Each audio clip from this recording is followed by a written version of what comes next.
Hello and welcome to FPL Malbo. My name is Andy and it's my team selection video ahead of Game Week 22 for you today. Now, I've got a bit of a cold, so apologies if I sound a bit weird or sneeze throughout the video. But I was excited to make it after a game week that's lasted, I think, about 2.5 months roughly. So I'll stop waffling and let's jump into it. So, Game Week 21 is now finally finished. Like I say, it was a bit of a long one, but it was a decent week for me. The first week was particularly good, and the second week dropped my rank a little bit.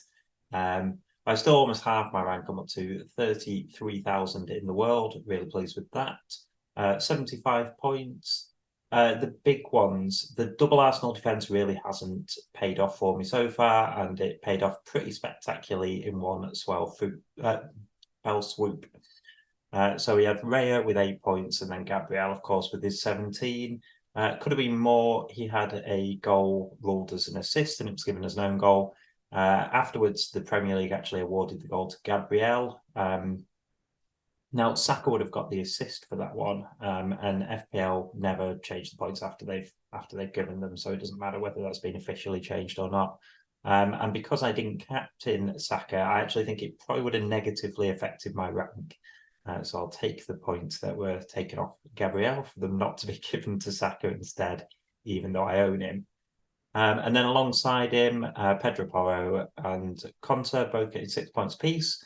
Conte would have been on my bench had Trent been fit. Of course, I had Branthwaite on my bench as well, who also got a clean sheet. So, yeah, just a great day for my defenders, really. Yeah, zero complaints with that.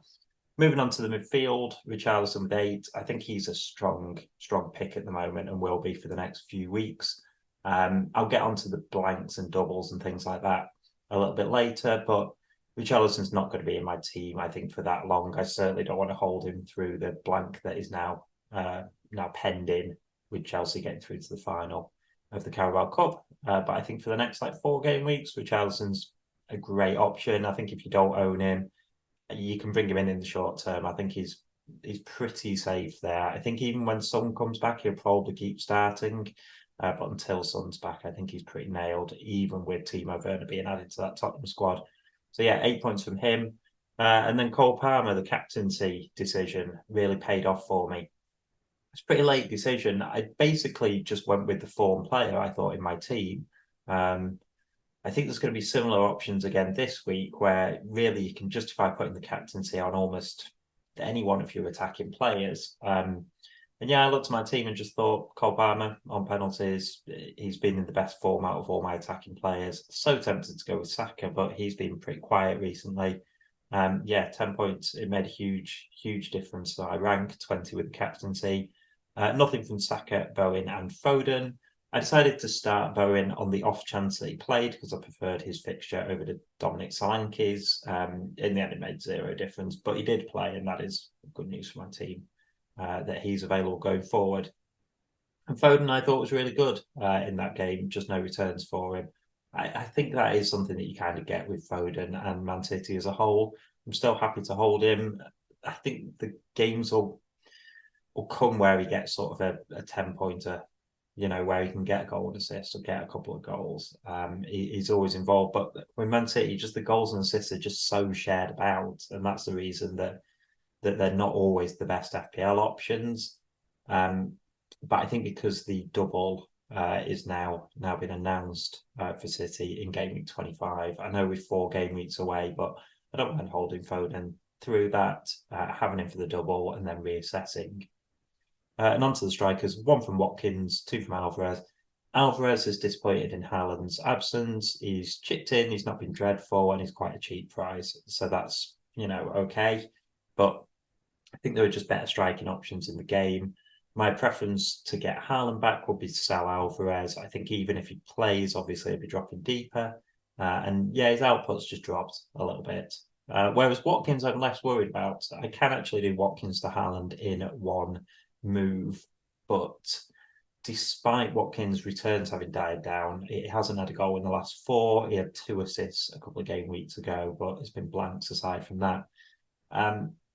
I still think he's a fantastic option. He's never been the most like consistent striker in the world. He's not the greatest finisher in the world, but Villa are still playing really well, and I think he struggles a little bit more against low blocks. I think it's not necessarily in the tougher matches that he does really well. He can do well against sort of traditionally weaker teams in the league, but I do think he likes that space to run in behind. And so, yeah, I think a team that has a little bit more possession against Villa actually probably strengthens Ollie Watkins.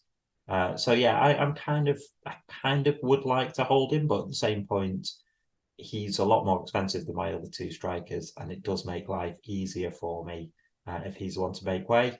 But yeah, for now, really happy to hold, particularly with Haaland still not being back. So yeah, 75 points overall, big green arrow. I'm in a decent spot, I think, moving forward. So let's have a look at my kind of watch list and what I'm potentially looking at doing in the next game week with 2 free transfers and a whole 6 million in the bank after selling Mo Salah. So my defensive watch list actually only consists of one player, and I'll explain the reasons why. Because I do think there is other good options. I spoke about the Man City double, and I would like, I think probably to have. I mean, I've got Foden at the moment. So I think probably Haaland, Foden, and a defender. And Kyle Walker's the most fixture-proof of them. Now, I prefer not to bring him in this week. I would prefer to bring him in much closer to that double. Only because I don't really want to waste a transfer on a defender. It's not that I don't think Kyle's a really good option, because I think he is. You don't get a whole amount of attacking returns.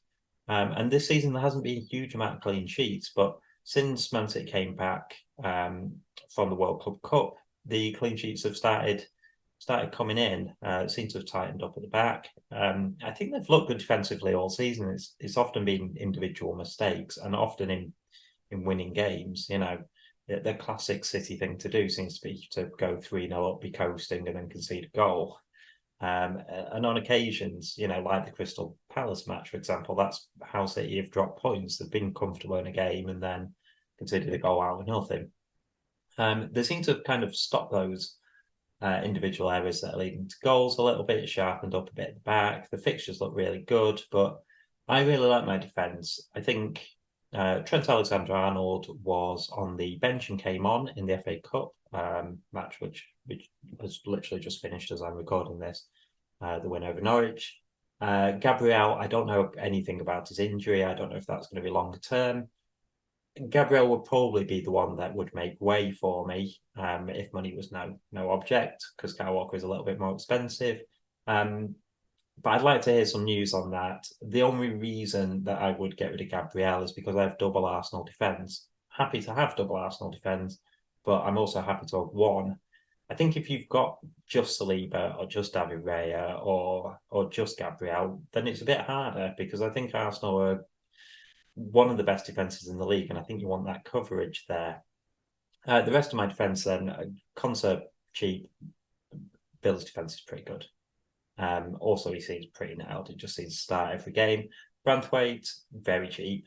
And Everton's defence, I think, is closer to mid-table than you think. Like, I think he's not likely to get attacking returns, but again, he's absolutely nailed, and he's a bargain basement price. He's sort of the price of the defenders from the promoted teams, but I think Everton's defence is much better than that. And then my final defender is Pedro Porro. And his attacking returns have been fantastic, even though Tottenham concede quite a lot of goals. There is an argument to be made that Maddison coming back makes Pedro Porro a worse option. I definitely think that's true, because he'll take free kicks off Pedro Porro. However, Porro's got way more to offer than just free kicks and corners. He gets in such attacking positions. I think he's been unlucky not to have scored more goals this season. So I kind of like to hold him as well. So the only reason I'd really target Kyle Walker is for that double. So I think I'm happy with my defence for the next few weeks. If you're looking to make a defender change, I think Kyle Walker's a great option for the next 4 or 5. But I think if you're happy with defence, then you can kind of put that one off for a few weeks. Other people that I really like the look of, the Newcastle defence, they've got some good fixtures coming up. I would probably look at somebody like Dan Burn, possibly Botman, because Kieran Trippier has potentially got an injury and may miss a few weeks. If he is ruled out for a longer period of time, then Livramento suddenly becomes a really good option as well for them. And then Estepinian as well from Brighton, actually played in as a wing back last week, as they went to a back three or back five, however you want to call it. That makes him an even better option, but frankly, he's so attacking, it doesn't really matter either way. But I don't think he's so much better than my current defenders that it's worth me burning a transfer on. So yeah, Kyle's on my watch list, and he's really the only one from the defence. So onto the midfielders that I'm looking at, and this is where I think my change is most likely to be made this week. So Diego Jota, if you look at his returns over the last three, it's easy to see why he might be targeted. Those last three are the three games that he's played since being injured. He also scored in the FA Cup again today. He also got a rest in the Carabao Cup. I think he came off the bench in that game. He's the best Mo Salah replacement, in my opinion, in that Liverpool side. I think he's unlucky not to just be in that front three instantly anyway. I think he's almost underrated by Klopp a little bit. I really like Diego Jota, I've got to say. I think he's a fantastic finisher. If he was absolutely nailed, he'd be in my team regularly. But I think with Salah occupying the right, you've got him fighting for two places. I think he's probably in front of Gakpo at the moment. But Klopp really likes Luis Diaz, and Darwin Núñez is also playing really well at the moment. So I think with Salah out, I think it's worth taking a risk on him. Now, I'd really like there to be some confirmed news, because at the moment, we're kind of going off the basis of what his agent said, Mo Salah's agent, that is. Which seemed to suggest that Salah will be back from injury around game week 25. Now, there's a chance, in fact, quite a strong chance, that Liverpool might double in that game. And I think if Liverpool doubled and Salah's back, then you're going to want Salah. Not just that, I'm really targeting playing my triple captain chip in that game week, because the double for Liverpool potentially and the double for City definitely, both really good. So if I played on Salah or Haaland, I'd be happy using the chip. If Salah isn't back, then Jota is the person I really want from Liverpool. Trent I already own. Trent will be the other one. I'd happily go in with just two Liverpool players, because they will be then blanking in 26. So I don't think you want to load up too much, particularly with the other teams that are blanking as well, like Tottenham and Chelsea. So yeah, Jota, I think fantastic option, probably only short term, but I'm really tempted. Like, it's an easy swap. I've got players like Bowen and Saka in my team. Longer term, they may be better options, but shorter term, I think Jota is just a better option. And yeah, those fixtures aren't amazing, but they're not bad either. The Chelsea defence hasn't been completely watertight. Arsenal's doesn't look as good as last year, although that's still a really tough fixture. And then Burnley at home, definitely targetable if Haaland wasn't back, which I think he will be. But if he wasn't, then Jota would be a captain option there. The other midfielder that I really like the look of is Kudus, and one of the reasons for this is that I own Bowen. Now, West Ham don't score a phenomenal amount of goals, but I think when I was talking about City and how they share the goals about, I don't think you get that so much from West Ham. I think Kudus and Bowen have had a hand in a huge amount of West Ham's goals this season, particularly since Kudus has cemented his place in the team. He's gone away to AFCON. He's played really well there. The likelihood is he'll be back for game week 22, but if not, he'll be back for 23. West Ham's fixtures are tougher, but going from Bowen to Kudus is a bit of a non-brainer for me. I think their points were pretty similar. I think they're both good options, but Kudus is £1.2 million cheaper, and that may make my life easier when it comes to trying to get Haaland back into my team and Salah back into my team and potentially looking at Son as well. Money is going to become important to us after a few weeks of just having money to burn. And if I can pick up another West Ham attacker instead of Bowen, that saves me money and I think will have the same sort of output, then seems like a no-brainer. So I don't know whether targeting him now is the best week with United and Arsenal on the horizon. But certainly, if I think I need to take money out of my team quite quickly, then downgrading Bowen to him is a very strong option that I'm looking at. Just to throw out some other names, if I need to take money out of my team, Gordon's still a great option, 6.1 million, although I think it was a mistake for me to sell him because I had a bit of money tied up in him. I think I bought him at like 5.5. So buying him back at considerably more. Sometimes you just have to bite the bullet. If I needed to save the money, I'd do that. There's other good options as well. Neto scored again in the FA Cup today. He's back with a bang for Wolves. We know how good he was start of the season, and we know how good Hee-chan was from Wolves as well. Before he went off to the Asia Cup, so another strong option. Seeing a lot of people going for Garnacho. There's no better player at his price points, but if I'm honest, if I had Garnacho, I'd want him really as my 8th attacker. So I was benching him most weeks and just playing him the odd week. But if I'm rotating somebody like Garnacho and Solanke, for example, I don't see that as too bad an option. But Jota, Kudus, those are the two that I'm heavily targeting. And then finally, I'll talk about them in the opposite order that I've put them up on screen. Let's go Ivan Toney first. Ivan Toney came back and scored immediately against Forest. I've got to say, him moving the ball for that free kick, I know he's kind of cheated, but I found it pretty funny.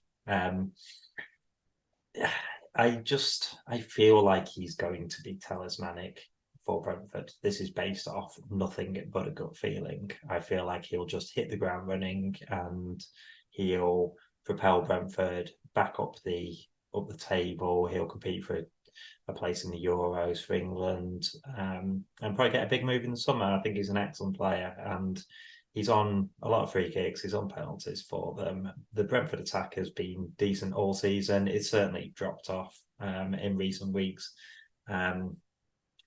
But I think mainly that's due to injuries. I think Toney back will make a huge difference for them. He's cheaper than Ollie Watkins. I think when I was talking about taking money out of the team, that's an easy change to save yourself like pretty much £1 million. The problem is that their fixtures are terrible coming up. You can see the Tottenham away in the Man City home game. Wolves away isn't the easiest. It's given as a green fixture. I think it's probably slightly tougher than that. And then after that, they've got double game week. Hallelujah. Seems a reason to target Toney, but the double game week is Liverpool and then City again. Really tough double for them. Now, I do think that Toney can score in those fixtures, but is this the fixture run that you want to target? He is still 8 million. My gut tells me that he'll still do well, even in those tough fixtures. And if he was cheap, I'd probably take a punt on him. I don't think he's mispriced. I think his price is good, but I think he might be somebody that I'm looking to target maybe after that run, or potentially just take a risk and get him in for that double and hope that he, gets a goal in one and that the sort of like a bonus point and then 2 or 3 in the other. I don't know. I'm not convinced by this one, but I love Ivan Toney, and I do think he's going to be a really good option till the end of the season. I just think maybe I just need to hold off a little bit on getting him. The thing that puts me off is I think a lot of people will bring him in with similar sort of gut feelings, maybe not looking at the fixtures, and that Toney might just do well in that, and then suddenly be a lot more expensive when I do look at getting him in a little bit later on. And then Erling Haaland. Now, Haaland wasn't on the bench for the FA Cup match against Tottenham. If he was on the bench, I think I would have brought him in this week. I would have had to make a decision as to whether bring him in for Alvarez and make another change to take, I think, 0.8 million out of my team, or just make a straight swap for Ollie Watkins. I would like to put that decision off for another week. I wouldn't risk captaining Haaland this week. I don't think he will start because he hasn't had any minutes for City, and it's only a quick turnaround as well. I think it's Wednesday night that City play. Yeah, it's a fantastic fixture against Burnley. I really want to captain a City attacker in that game, but I just don't think I can take the risk. I think there's a chance that Haaland starts and he comes off after 60 minutes. I think the most likely thing is that he's probably going to get 20 minutes from the bench. I think he will be back on the bench because he is back in training apparently with City. So yeah, it's a real shame because it's a match I really wanted to target, and I've left myself the money so I can bring Haaland back in easily. But I don't really want to take the punt on bringing him in if he's not going to be a captaincy option for me, and I'm not prepared to risk as a captaincy option when I don't think he'll play more than 20 minutes, if I'm being honest. Now, next week, if he does have 20 minutes off the bench, I will be 100%. He's a booked in transfer. It's one of the few times I'll probably make an early transfer in the season as well. Might as well just get it done, save any price rises. If he comes off the bench against Burnley, plays 20 minutes, he'll be in my team for that Brentford match in game week 23. But as things stand, I think it's incredibly unlikely that I'll be bringing him in this game week. So this is how my team is shaping up ahead of game week 22. I will be playing the Arsenal double up in defence against Nottingham Forest away. Nottingham Forest are a much better team at home than they are away from home, and it wouldn't surprise me at all if they score in that game. But I think Fulham away for Branthwaite and Newcastle at home for Conser. I can see goals in both of those games as well. So I'm going to go with the double up for Raya and Gabriel and hope for a clean sheet there. Trent, I think, will start against Chelsea. He got decent minutes off the bench in the FA Cup match against Norwich for Liverpool, and he's a bit of a luxury, I think, the amount that he costs. But the reason I held him is that I was hoping he'd be back soon, and his attacking output has been so good. And also, the Chelsea attack looks relatively poor so far this season, or at least very inconsistent this season. So I can easily see a clean sheet there as well. Pedro Porro against Brentford. It'll be interesting to see if Maddison starts, but as I said earlier when talking about Porro, there is a possibility that he could make his way from my team. I have a lot of money tied up in him. I bought him quite cheaply, and he's been fantastic for me whilst Maddison's been injured. I still think he's a good option, even when Maddison's back. It does weaken him a little bit, but I'm still hopeful for that Brentford game. And I don't know that Maddison will start it. He got half an hour, 20 minutes off the bench against City in the FA Cup. It's quite a short turnaround for Tottenham as well, with a midweek game week. So may well be that we still see Pedro Porro on free kicks for at least some of that match because Maddison either starts and comes off early or comes off the bench. So we'll see. But again, clean sheet, definite possibility. Tottenham defence is looking much stronger with all the bodies back.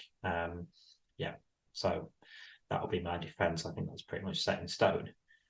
Onto the midfield, Richarlison, really good option. Again, against Brentford, team that's conceded a few goals this season. I think if I didn't own Richarlison, I think you can bring him in this week. I think if you don't bring him in this week, you may well have missed your chance. I think it's getting towards the point where, with a blank on the horizon in 26, he's not worth bringing in for that short a term. So yeah, I think you could justify it this week, but I think you may have already missed the boat. But I'm very happy to have him in my team for that fixture. Cole Palmer against Liverpool, very tempted to bench him this week. I'm not sure he's going to get anything out of that fixture. He's been consistent and inconsistent. He's been very good in the league recently, but he's also missed a hatful of chances in both cup competitions recently.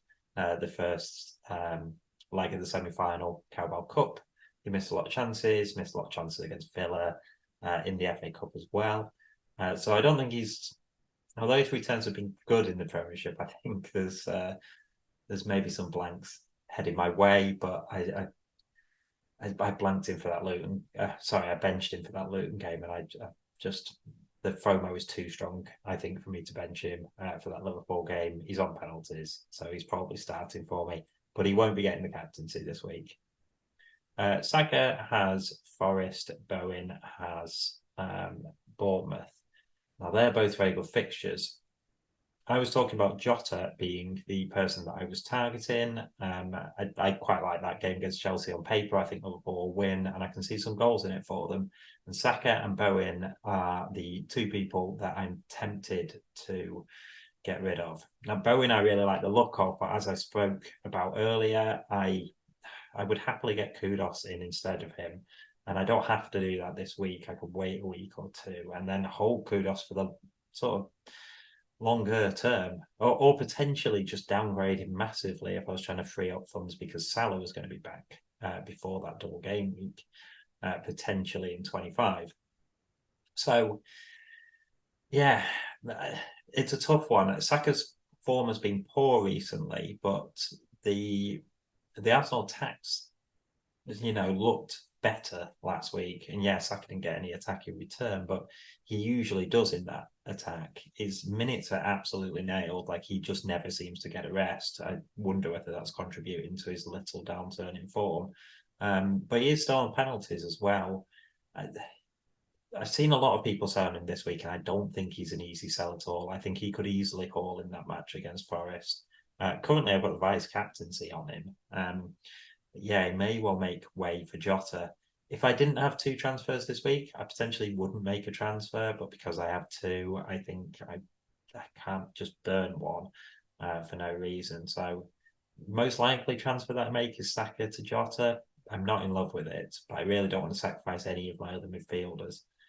Now, I spoke about Haaland would be an obvious captain for me. There's a chance that Haaland starts, and if he does start, then it will be Alvarez who would either make way or play deeper. And I would put money on him making way because I think he's looked a touch out of form recently. And for that reason, I would put the captaincy on Foden. It's the best fixture on paper of any of my attacking players, any of my players really. It's a risky one. It's almost more risky than the Palmer one that I did last week because Palmer at least had penalties, which Foden doesn't. In fact, Alvarez is on penalties if Haaland isn't available. But I think that Haaland, the unsurety that I've got over Haaland means I don't want to bring him in, but I also don't want to captain Alvarez. And also in midweek, it was Alvarez who came off when Kevin De Bruyne came on and Foden went to false nine and City looked better for it. Alvarez almost plays that way anyway. He drops deep a lot. He doesn't hold the position like Haaland does. So I think City could easily do that and it wouldn't really change up the team massively from how they've been playing in the last sort of month or so in Haaland's absence. So I feel like Foden's a risk, but as I said earlier, I think you put captaincy on almost any of your attacking players and make justifiable reasons for it because I don't think there's a standout option like there wasn't a standout option last week. I'm prepared to just back the City attack. There's probably a little bit of the City fanboy in me why I'm prepared to throw the captaincy on Foden, but I think it's most likely it's going to stay there. Then up front, Alvarez and Watkins. Watkins, tougher game, but as I spoke about earlier, I think Watkins has struggled against a low block because I think he wants to make those runs in behind. And when there isn't the space to do that, he gets less chances. I think against the Newcastle team that's going to want to dominate the ball more than some of the games that they've played recently, I think Watkins might get the chance to do that more, even though they are a much stronger defence. So yeah, I don't mind Watkins at all for that fixture, but I don't like it enough that I'm considering him as a captain option. And Alvarez, yeah, I think he'll start. If he doesn't start, the chances are he'll come off the bench, and that is a shame because I've got Solanke sitting on the bench against West Ham. That's not a terrible fixture. It's not great, but he can certainly get an attacking return in it. But the City fixture is so much better that I don't think I have a massive choice. I can't bench Alvarez for it. So that's pretty much 100% what the team is going to be, apart from the one transfer that I will be making. And yeah, it is probably Jota, probably for Saka, possibly for Bowen. I've not 100% decided. I'm really hoping that some press conference information might help solidify my choice. Like if I hear that Salah's going to be back very soon, then I probably won't take the risk on bringing Jota in, and I'll have to have a rethink. But the rest of the team, I think, is pretty set in stone for next week. So that is my team selection ahead of game week 22 for you. If you've got any thoughts on my team, then let me know in the comments. And as always, if you enjoyed this video or found it useful, then give it a like and subscribe to the channel. But I'll leave it there, and I'll see you in a few days before the next game week for another video. Bye for now.